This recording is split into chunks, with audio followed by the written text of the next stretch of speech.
Dans cet entretien, Bernard de Montréal et Daniel Ménard discutent du sujet de l'identification de sa programmation, c'est-à-dire reconnaître les cycles ou les répétitions dans notre vie que l'on peut considérer comme étant du karma ou une destinée. Bernard explique que le terme programmation fait référence à la relation entre la vie matérielle de l'individu et les effets psychiques de sa conscience. Il précise que l'être humain n'est pas encore pleinement conscient de son potentiel cosmique. Et que sa conscience est partagée entre le visible et l'invisible.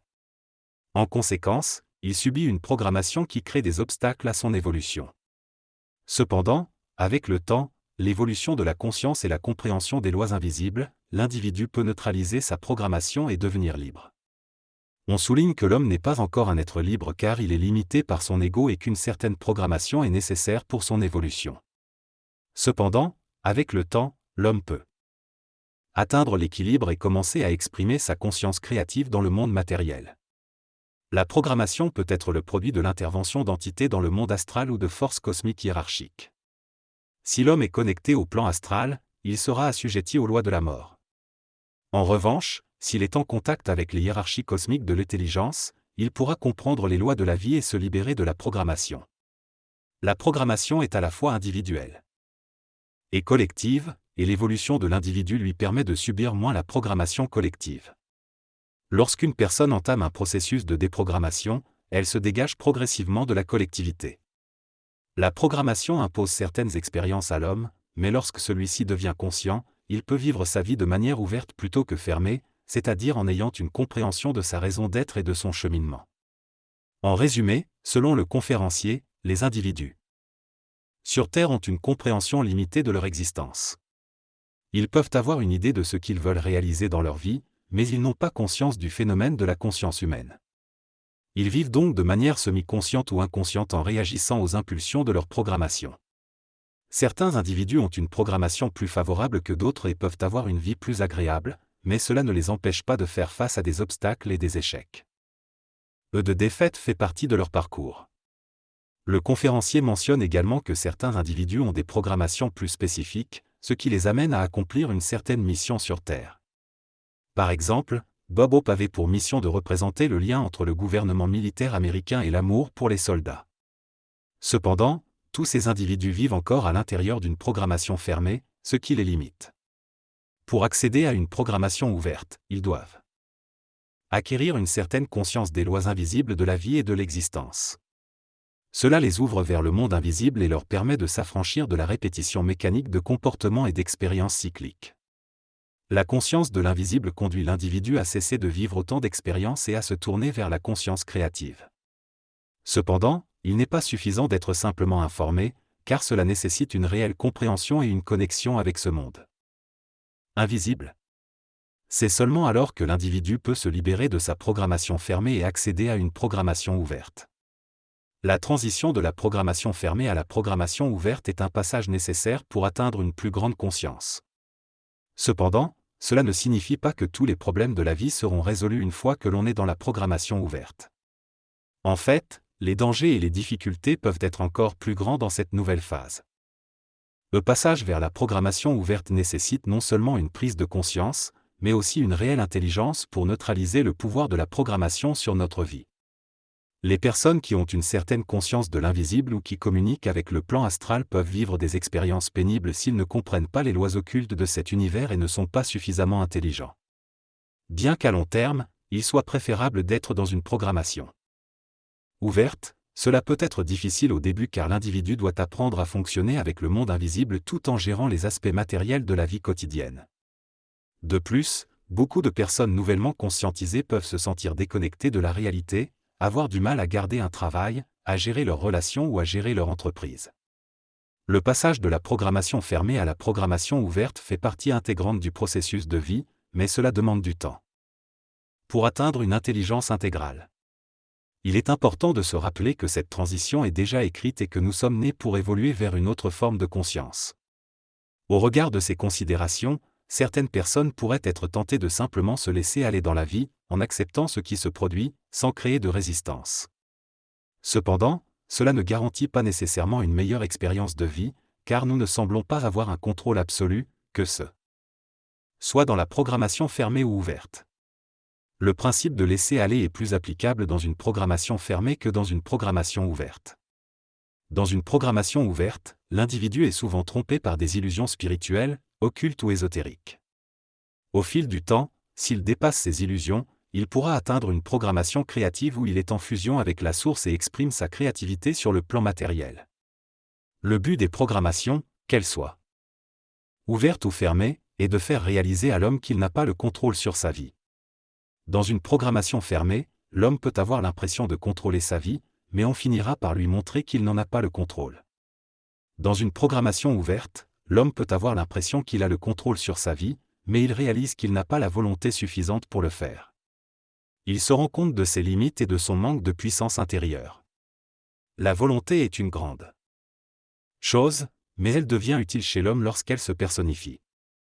La plupart des gens ne sont pas capables de personnaliser leur volonté, c'est-à-dire de l'utiliser intégralement pour surmonter les obstacles dans leur vie. Une volonté authentique permet de neutraliser toute forme de programmation. Un homme qui a de la volonté ne peut pas subir passivement les programmations de la vie, il est capable de les altérer et de manipuler des énergies pour éviter des expériences difficiles.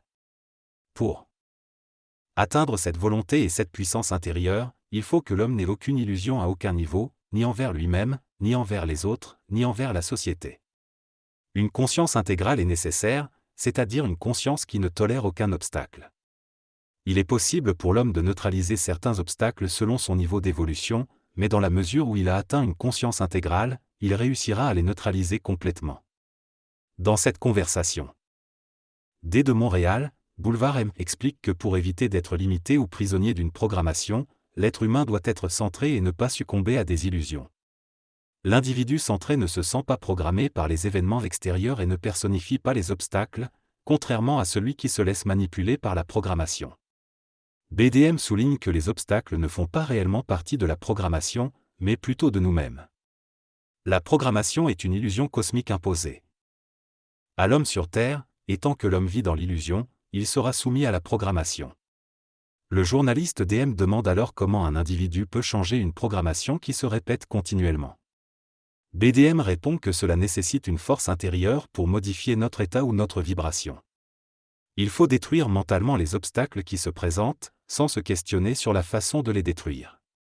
En conclusion, pour changer une programmation répétitive, il est nécessaire pour l'individu d'être centré, d'avoir une force intérieure et de détruire mentalement les obstacles. Dans cette conversation, Bernard de Montréal, Boulevard M explique que détruire un obstacle est une compensation psychique pour l'amertume ou la souffrance vécue dans le plan matériel. Il souligne que changer sa vie nécessite de se lancer dans le vide de sa conscience créative, plutôt que de simplement taponner avec sa vie et déplacer les éléments superficiels. BDM affirme que pour réellement entrer dans une conscience ou une force créative, il faut que rien n'ait de valeur, sauf sa paix intérieure. Il critique les gens qui continuent à se convaincre de choses qui ne sont pas fondamentalement justes, les qualifiant de non intelligents.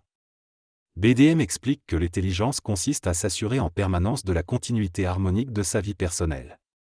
Il souligne que l'intelligence ne dépend pas de la conviction, mais de la reprise par l'individu de ses droits de vie, mental, matériel, et du contrôle de ses énergies, tant visibles qu'invisibles. Assujettir l'invisible à sa volonté ne signifie pas lui faire dire ce que l'on veut, mais plutôt reprendre le contrôle face à son influence. La décision clé dont parle l'auteur est une décision personnelle et individuelle. Elle est liée à la prise de conscience de l'individu et à sa capacité à prendre des décisions intégrales. C'est la première et la plus importante décision à prendre dans la vie. Les autres décisions sont considérées comme des sous-clés ou des rappels de cette décision clé fondamentale. Si l'individu n'a pas pris cette décision clé, les décisions qu'il prend seront davantage basées sur l'expérience. La nature de cette décision clé peut varier d'une personne à l'autre en fonction des individus, du contexte et des interlocuteurs. La décision clé pour l'homme a à voir avec lui-même et la façon dont il gère sa faille.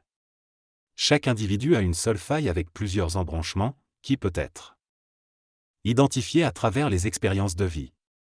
Cette faille est liée à la façon de penser et de s'évaluer.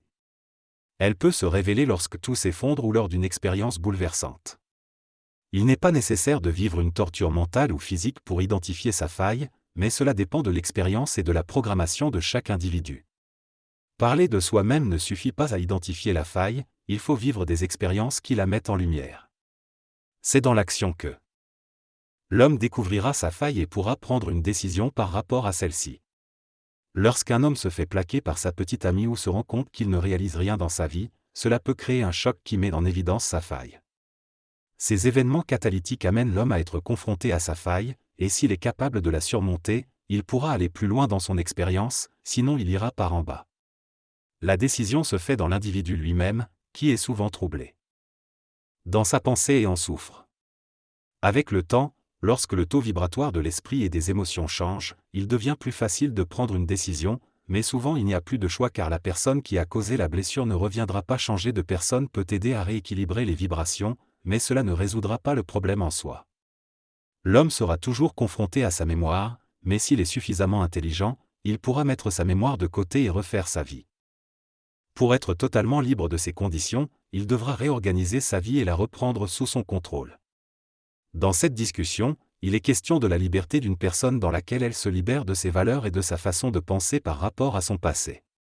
Ce processus de changement peut se faire sans nécessairement changer de pays ou de culture. Changer nécessite une grande force intérieure et aboutit à une transformation de la personne, tandis que s'évader est une illusion qui consiste à fuir sans véritable changement intérieur. L'individu traîne avec lui tout son système de croyances et de souvenirs, mais il est difficile pour lui de prendre la décision de changer. Il peut être conseillé, mais seul lui-même peut prendre cette décision. Les conseils sont souvent inefficaces car ils maintiennent le statu quo de l'ignorance. Chercher des conseils ou des informations ne fait que retarder la confrontation à soi-même. Lorsqu'une personne instruit une autre en donnant des instructions précises, cela peut aider à éliminer les failles et les obstacles. Cependant, cela dépend du niveau d'intelligence et de volonté de la personne qui reçoit l'instruction. L'intervention d'une tierce personne peut être bénéfique, mais il est essentiel que la personne qui reçoit l'instruction ait la volonté de l'actualiser. Le conférencier utilise l'exemple de sa propre fille pour illustrer ce concept. Il ne donne jamais de conseils à sa fille, mais il l'instruit en lui donnant des instructions précises, ce qui lui permet de gagner du temps et d'éliminer les failles. Dans cet extrait, Bernard de Montréal parle de sa relation avec sa fille et de la manière dont il l'éduque. Il lui a récemment proposé un jeu où il lui donne des instructions pour son parcours scolaire. Il lui explique que cela correspond à sa vibration personnelle et qu'elle apprécie d'avoir des instructions claires. Il précise que ce n'est pas un conseil, mais une instruction. Il affirme également que sa fille est capable d'actualiser ses instructions rapidement, ce qui lui permet de se libérer rapidement de la programmation habituelle à laquelle les jeunes sont soumis dans leur parcours scolaire. Il explique qu'il est possible de se libérer de la programmation en suivant des instructions, mais cela dépend de la volonté de chacun. Il estime qu'avec une forte volonté, cela peut prendre au moins 7 ans pour commencer à développer une intelligence et 14 ans pour devenir pleinement intelligent. À 21 ans, on peut être totalement libre et capable de faire ce que l'on veut dans la vie. Cette progression s'explique par le changement du taux vibratoire des corps. Cependant, il souligne que les individus ne sont pas obligés de suivre des cycles aussi longs et que cela dépend de chacun.